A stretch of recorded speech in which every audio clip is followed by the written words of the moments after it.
Welcome to the Intramural Captains Meeting. Please remember to take the quiz at the conclusion of this video.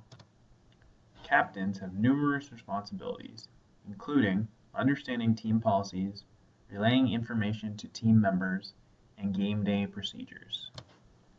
Team names that are offensive in any manner are prohibited. Team names may not contain any offensive language. The Intramural office reserves the right to change any team name for any reason. Only rostered participants are eligible to play. To be added to the roster, players must accept the roster invitation from the captain, complete the online waiver, and complete the online quiz.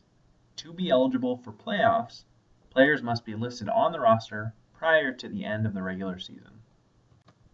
Additionally, teams may not have more than 2 sport club athletes of the same or a related sport, and teams may not have any intercollegiate or professional athletes of the same or a related sport. If your team will be unavailable during your scheduled games, we ask that you email the intramural office by 4 p.m. on game day or 4 p.m. on Friday for weekend games. Your team will be credited with a loss, but it will not be a forfeit, and thus your team will still be eligible for playoffs. However, 2 defaults will result in removal from the league without a refund.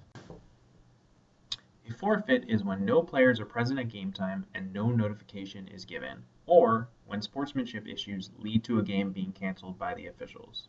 All teams who forfeit are no longer eligible for playoffs.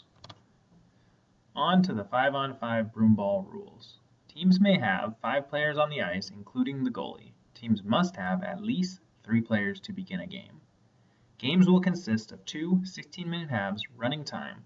There are no timeouts or clock stoppages in Broomball. Players must wear a hockey helmet with a full cage, as provided by the intramural department. Other safety equipment is encouraged, but not required. There are 2 types of restarts in Broomball, face-offs and drawbacks. Face-offs are used to begin each half and after each goal. Each player's stick must be behind the ball until after the whistle is blown. Drawbacks are used for balls out of play, penalties, or when the goalie freezes the ball. The team in possession of the ball must play the ball either backwards or parallel to the spot. Checking is not permitted in Broomball. Additionally, high sticking is a point of emphasis and will be called even if there is no contact with an opponent. Any rules not explicitly stated in the intramural rulebook online will follow the USA Broomball rules. Sportsmanship is vital in intramural sports. We ask all participants to be respectful to the opposing team, spectators, and intramural staff. Only you, the captain, should be discussing rules or calls with the officials, and it should be done in a respectful manner. Profanity will result in unsportsmanlike conduct penalties. At the end of each game, the officials will assign a sportsmanship rating based on the benchmarks below. A 2.5 is the highest grade a team may receive if issued an unsportsmanlike conduct penalty. A 2.0 is awarded if a team receives multiple unsportsmanlike conduct penalties or a single ejection. If multiple ejections occur, a 1.0 is the highest grade that can be given, and a 0 is used for any team with very poor behavior or fighting. Individual players may be ejected and suspended for the following reasons: participating under an assumed name, dissent towards the intramural staff, earning 2 unsportsmanlike conduct penalties in the same game, using offensive or vulgar language directed at another individual, fighting or violent behavior, and possession of alcohol or participating while intoxicated. Remember though, this list is not inclusive. Ejected participants must meet with the intramural coordinator prior to reinstatement. Team suspensions, while rare, may occur.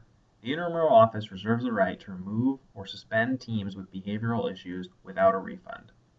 This includes teams that receive below a 1.0 sportsmanship rating, teams with frequent behavioral issues, or teams who participate in fights or altercations.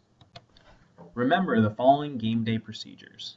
Game time is forfeit time. If no players are present at game time, the game is a forfeit. If any players are present, the team is allowed 5 minutes past game time to get the minimum number of players checked in. In order to check in, all players must be on the roster and present a valid U-card or government-issued photo identification card. The most common photo ID cards are driver's licenses and passports. Your duties on site may be passed to a team member in your absence. This includes pre-game meeting with officials and signing the score sheet at the end of each game. Playoffs are offered to teams that meet the following criteria: no forfeits, a minimum sportsmanship rating of 3.0, and a minimum winning percentage of 500. Facility space may limit the number of eligible teams to be scheduled for the playoffs.